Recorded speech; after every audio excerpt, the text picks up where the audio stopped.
Okay, so like imagine this, right? You're just cruising down I-40 like we all do right here in Raleigh, Yeah. maybe on your way to work or something or heading out for the weekend. And bam, suddenly gunshots. Oh, wow. And like this isn't some crazy action movie or anything. This is actually happening. Multiple shootings reported near I-40. Yeah, I saw that. The latest one just this morning on Trailwood Drive. Oh, really? No injuries, thankfully. That's good. Yeah. But it's getting kind of unsettling, right, this whole pattern. Yeah, definitely. So today we're going to take a deep dive into these I-40 shootings, figure out what we know so far from the news and police statements and, all that. Try to help you understand what's happening and why it matters, even if you don't live in Raleigh. Yeah, and you know what's really fascinating about this case right off the bat? Yeah. It's that both the Raleigh PD and the NC State University police are involved. Oh, really? I didn't realize that. Yeah, like you don't usually see campus police dealing with highway shootings, right? No, not really. So it kind of makes you think there's something more to it, maybe some connection to the university itself, Makes sense, yeah. It just adds another layer to the whole thing. So let's break this down a little bit. Okay. Like chronologically speaking. Yeah. We know from news reports that these shootings, they seem to have started earlier this week.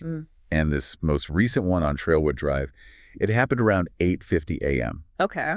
And that's super close to NC State's campus, right?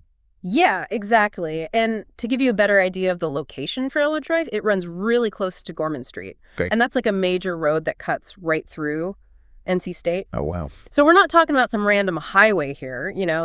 This is practically on the university's doorstep. Right. And that's what makes this case so interesting, Interstate shootings are statistically pretty rare. Oh, yeah, for sure. It's not your typical city crime spilling over onto the highway, Right. So the fact that it's so close to campus, it really raises a lot of questions. So, my mind immediately goes to road rage. Yeah. Is that a common thing in these kinds of interstate cases? It definitely happens. Or could it be something else, gang activity? What's the usual profile in these situations? Honestly, it's tough to say for sure without more info. Yeah. But the thing about interstate crime is it's just a nightmare to investigate, Oh, really? Think about it. You've got a crime scene that could stretch for miles, witnesses driving by super fast who might not even realize what they saw. Right. And then you could have multiple jurisdictions involved. Oh, yeah, that makes sense. It's just a logistical mess, and it often leads to this, unsettling feeling that these crimes are just really hard to solve. Yeah, I can see that. It's frustrating. So that brings us to the safety notice that NC State University Police put out. Right. It basically says, hey, we're working with Raleigh PD to find whoever's doing this near campus. Mm-hmm. They're asking students and staff to be super vigilant and report anything suspicious, Oh, yeah, I saw that. And the language they use, it definitely makes it feel urgent. For sure. And, it highlights how connected everything is in law enforcement. Yeah. Even for what might seem like a local crime. Right.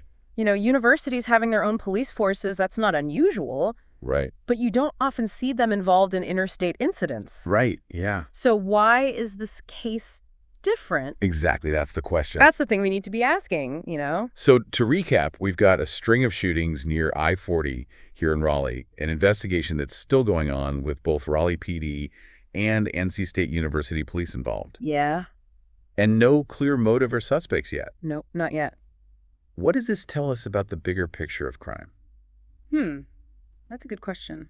Especially in places where city life kind of intersects with major roads and highways and university communities. Well, it's interesting what this case shows us, even though it's still early, is how crime is changing and how complex it is to keep people safe in these overlapping environments. Yeah. And as we learn more, it'll be fascinating to see how this all unfolds and what it tells us about these new challenges we're facing, Yeah. Yeah. Think about it. How often do you travel through areas where, city and suburban life meet these big roads and highways? Yeah, all the time. This case in Raleigh could be a sign of something bigger, something we're going to see more and more of in the future. Yeah, that's a good point. Yeah. Something to think about.